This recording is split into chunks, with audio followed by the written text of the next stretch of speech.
Salut à tous et merci de me rejoindre pour cette première FAQ de la chaîne pour fêter un petit peu la première année de celle-ci. Donc vous m'avez envoyé pas mal de questions et je vais faire de mon mieux pour y répondre.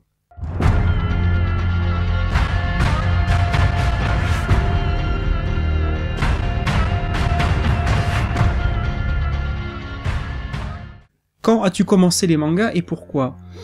J'ai commencé les mangas il y a un peu plus de 20 ans, je devais avoir 12 ou 13 ans, et à l'époque, j'avais acheté le jeu Super Nintendo Dragon Ball, la légende Saiyan, et c'était un lot avec le premier tome du manga Dragon Ball.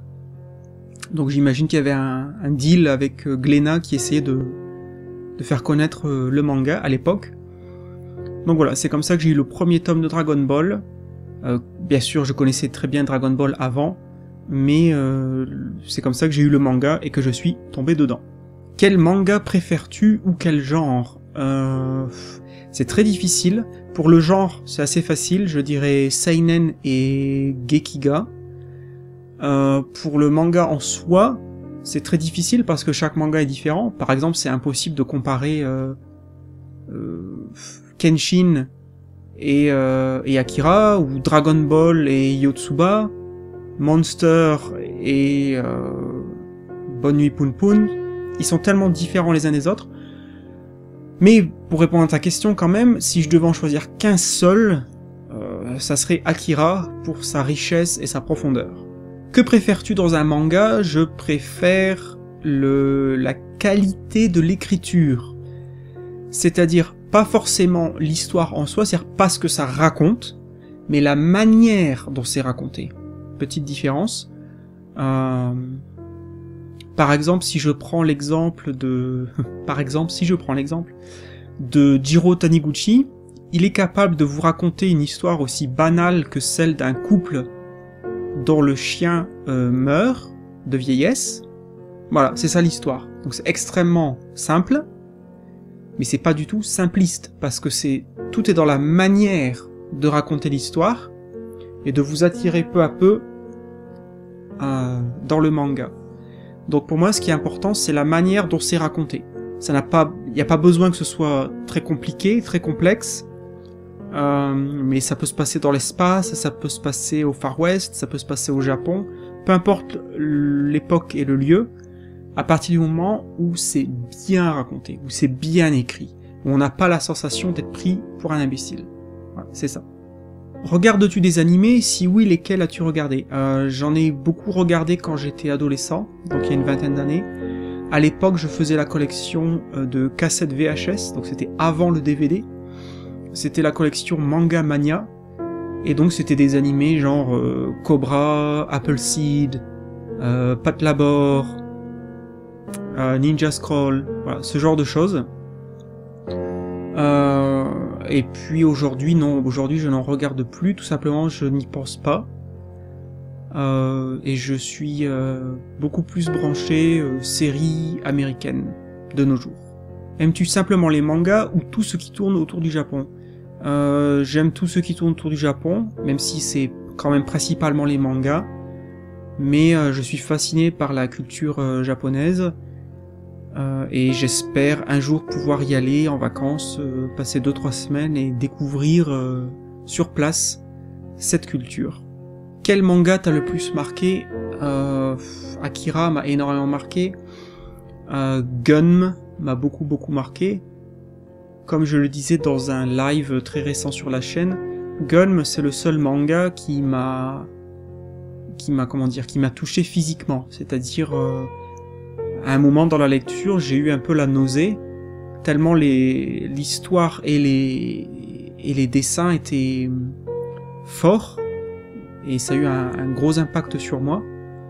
Donc, ouais, je pense que c'est Gunm, que j'ai lu à maintes reprises, qui m'a énormément marqué.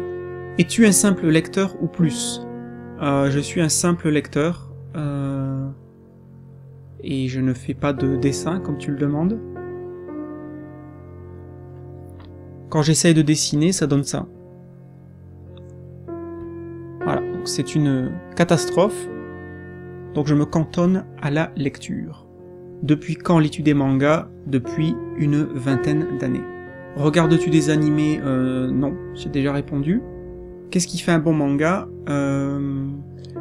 Alors comme je l'ai dit précédemment, c'est avant tout pour moi c'est l'histoire et la manière dont elle est racontée, mais on pourrait rajouter des personnages qui vont vous marquer. Par exemple, je parle de, si je prends encore une fois Akira ou Gun, il me suffit de penser au manga et tout de suite j'ai le nom des personnages en tête, je vois très bien comment ils sont dessinés, ce genre de choses. Ce qui n'est pas du tout le cas de beaucoup d'autres mangas où je peux me souvenir vaguement de l'histoire, mais je ne saurais pas vous dire le nom des personnages ou ce à quoi ils ressemblent. Donc l'histoire, la profondeur des personnages, et encore une fois ne pas être pris pour un idiot en tant que lecteur. Depuis combien de temps aimes-tu les mangas? Je l'ai déjà dit plus ou moins, donc une vingtaine d'années. Pas mal de questions là. Première question, qu'est-ce qui t'a donné envie de faire des vidéos? C'est assez simple. En fait, comme je n'ai personne dans mon entourage qui lit des mangas, ou en tout cas des personnes à qui je peux parler, c'était assez frustrant parfois, assez triste, de lire des mangas et d'être touché par ces mangas et de ne pas pouvoir en parler, de ne pas pouvoir le partager. C'est comme si vous regardiez un film qui vous touche énormément et que vous ne pouviez en parler à personne, même si vous avez envie d'en parler et de partager cette expérience. Donc voilà, je me suis dit, ouais, j'ai vraiment envie d'en parler, de les faire connaître, parce que moi, vu que j'ai connu l'époque où les mangas en France c'était vraiment, c'était un peu la peste, il fallait pas en lire, il fallait pas en parler, contrairement à aujourd'hui où ils sont extrêmement, beaucoup plus populaires et faciles à trouver. Donc comme j'ai aussi connu cette époque, j'ai toujours eu quelque part cette frustration de ne pas pouvoir en parler, et voilà, donc je me suis dit, essayons sur YouTube de les faire connaître. Et aussi de briser des idées reçues des gens qui n'y connaissent rien, qui n'ont jamais lu un manga et qui ont toutes ces idées reçues, tous ces clichés, de se dire ah oui les mangas c'est violent, les mangas c'est pour les illettrés, les mangas y a pas de dialogue, c'est pour les gamins, ou alors c'est super violent, etc., etc. Ce qui est évidemment totalement faux. C'est aussi stupide de dire ça que de dire que si vous voyez un film dans votre vie, et vous allez regarder un film extrêmement violent par exemple, donc vous allez en déduire que tous les films sont comme ça. Ce qui est complètement stupide. Et malheureusement, il y a encore de nos jours des gens qui pensent ça sur les mangas. Ils n'y connaissent rien, mais ça les empêche pas de l'ouvrir, et donc ça m'horripile. Et donc je me suis dit, voilà, faisons connaître les mangas, parlons de mangas qui sont pas forcément connus, et voilà. Quel genre de manga préfères-tu? Je préfère les seinen et les gekiga. Comment voyais-tu les mangas avant d'en lire? J'avais aucun a priori, moi j'étais déjà bercé par la télévision avec Dragon Ball, Sailor Moon, Ranma 1/2, les Chevaliers du Zodiaque, etc., etc. Donc je baignais déjà dedans indirectement, donc j'avais aucun a priori. Dessines-tu? Non, j'ai déjà montré la catastrophe. Que préfères-tu dans les mangas? J'ai déjà répondu. Quel a été ton premier manga? Aussi, j'ai déjà dit, il me semble, donc c'était le tome 1 de Dragon Ball à l'époque. Joues-tu à des visual novels? Non. Quelles sont tes plus grandes passions? Alors, toute l'adolescence, c'était les jeux vidéo et le cinéma. Beaucoup plus les jeux vidéo. J'étais vraiment à fond dans les jeux vidéo. Maintenant, beaucoup moins. Déjà parce que je travaille dans ce secteur, donc ça a beaucoup diminué mon intérêt. Et puis aussi, tout simplement, j'ai tellement peu de temps libre en dehors du travail que je préfère investir ce temps libre dans soit le sport, soit la chaîne YouTube, puisque ça prend beaucoup de temps à écrire un épisode. Et puis j'ai tout simplement perdu beaucoup d'intérêt pour les jeux vidéo. Il y a quelques années, c'était la musique, c'est-à-dire faire de la musique. mais j'ai jamais été bon en fait, donc ça, voilà, c'est devenu frustrant.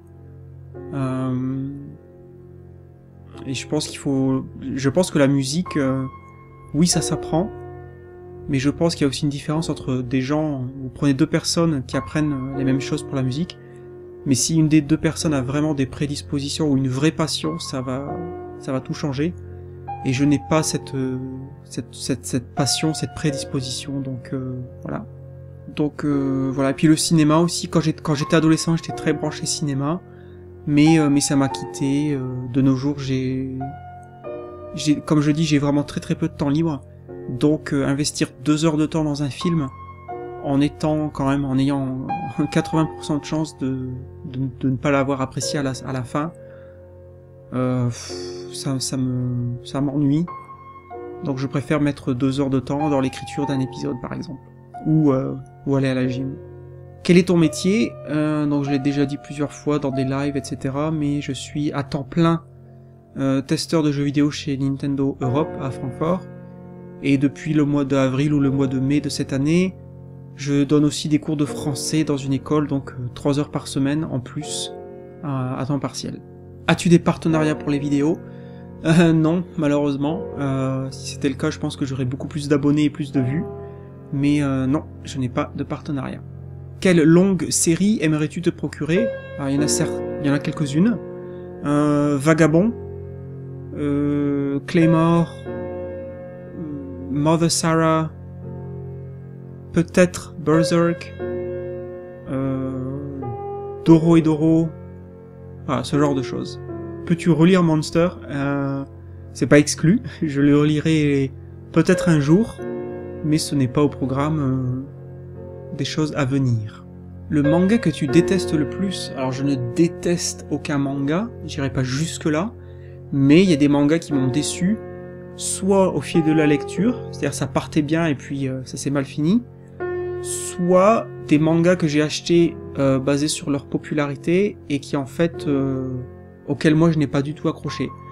Donc les mangas qui m'ont déçu au fil de la lecture, il y a par exemple Sprite, qui commençait bien, mais à la fin c'est un peu du n'importe quoi.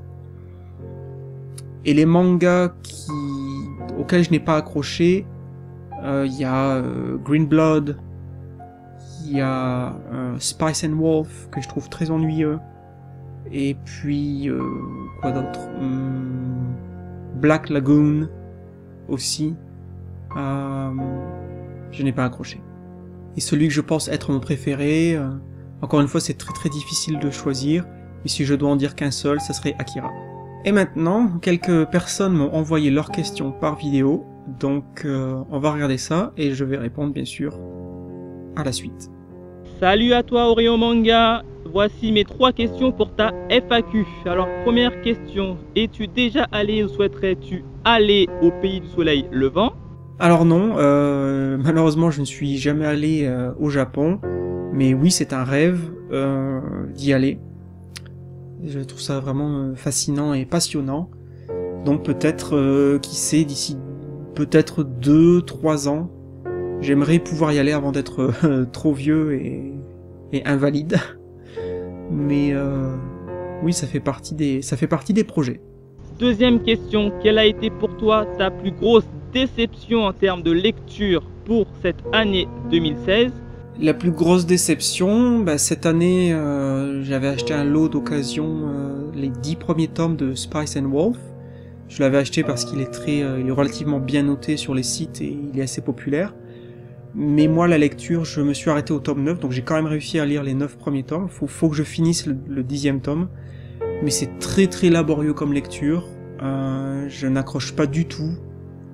J'ai vraiment l'impression que le manga, dans son entièreté, c'est comme un... Enfin, j'ai l'impression que ça va nulle part, en fait.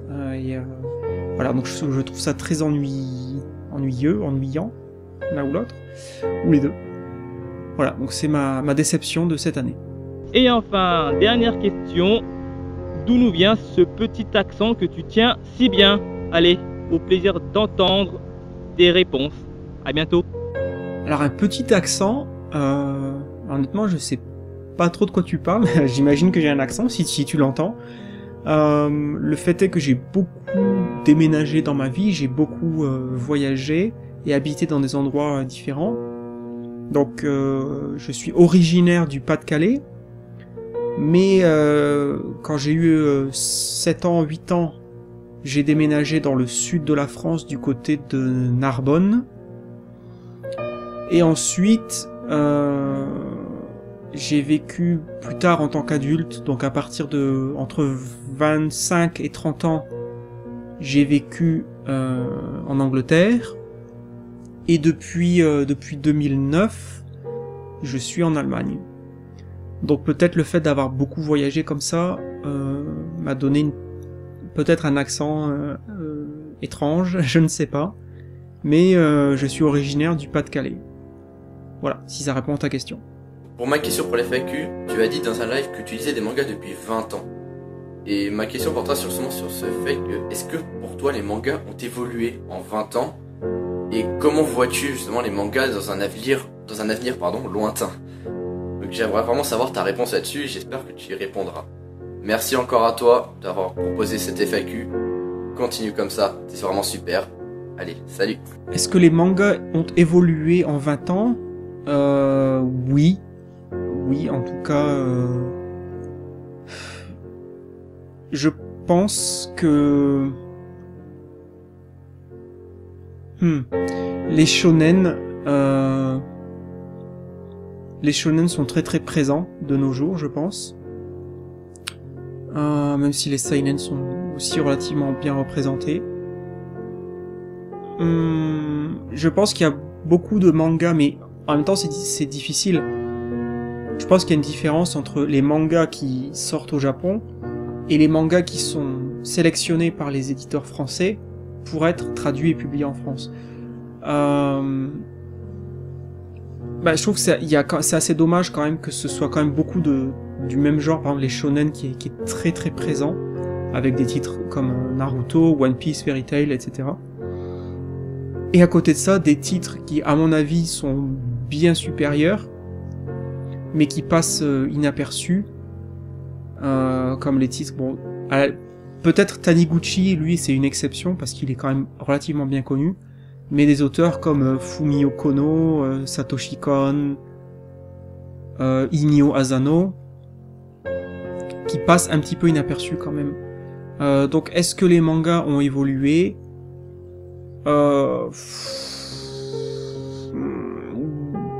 Peut-être pas les mangas en eux-mêmes, mais en tout cas la réception qu'on en a en France, ça a changé, c'est sûr. Ils sont quand même beaucoup plus populaires maintenant. Et comment je vois les mangas à l'avenir, j'espère qu'on continuera à avoir des auteurs de très grande qualité et qui nous font peut-être pas beaucoup de mangas. Encore une fois, je pense à des auteurs comme Fumio Kono, Inyo Asano, même si Asano il est quand même plus productif que Kono. Mais j'espère qu'on aura toujours des auteurs comme ça qui produisent peut-être peu de mangas, mais qui sont de très très bonne qualité selon moi. Et qu'on ne tombera pas dans la facilité d'avoir des mangas qui se lisent très vite. Énormément de shonen, même s'il y a des shonen de très bonne qualité, mais des mangas qui se lisent très très vite, comme je pense à des titres comme Judge, Doubt, King's Game, des choses comme ça. Voilà, donc des mangas très entre guillemets commerciaux, qui sont voilà, qui sortent très rapidement, mais qui sont très souvent des répétitions des séries précédentes. Je pense que King's Game et puis encore une fois les Judge, les Doubt, Secret, toutes ces séries là qui pour moi n'apportent vraiment pas grand chose au manga. Il y a tellement de titres beaucoup plus intéressants à lire, c'est un peu dommage. Mais donc j'espère que on n'aura pas entre guillemets les mangas de meilleure qualité, j'ai envie de dire, ne seront pas écrasés par ce rouleau compresseur de mangas plus commerciaux. Mais bon, je compte sur à la fois les éditeurs qui quand même, j'imagine, sont quand même passionnés par les mangas, c'est leur métier, par nous, les lecteurs, par les gens qui font des chaînes YouTube et qui vont toujours essayer de faire connaître les mangas qui sont un peu plus obscurs, un peu plus inconnus du grand public des lecteurs. Voilà. En tout cas, j'espère que j'aurai répondu à tes questions. Donc un grand merci à vous pour m'avoir posé toutes ces questions. J'espère y avoir répondu, le plus clairement possible. Et je vous dis un très très très grand merci pour votre soutien, comme d'habitude, à la chaîne. Voilà, on a passé le cap des 1 an, on a réussi ensemble à passer ce cap. Donc merci à vous, comme toujours, de partager les vidéos, les épisodes sur les réseaux sociaux quand ils sortent. Merci à vous, comme vous le faites, de commenter.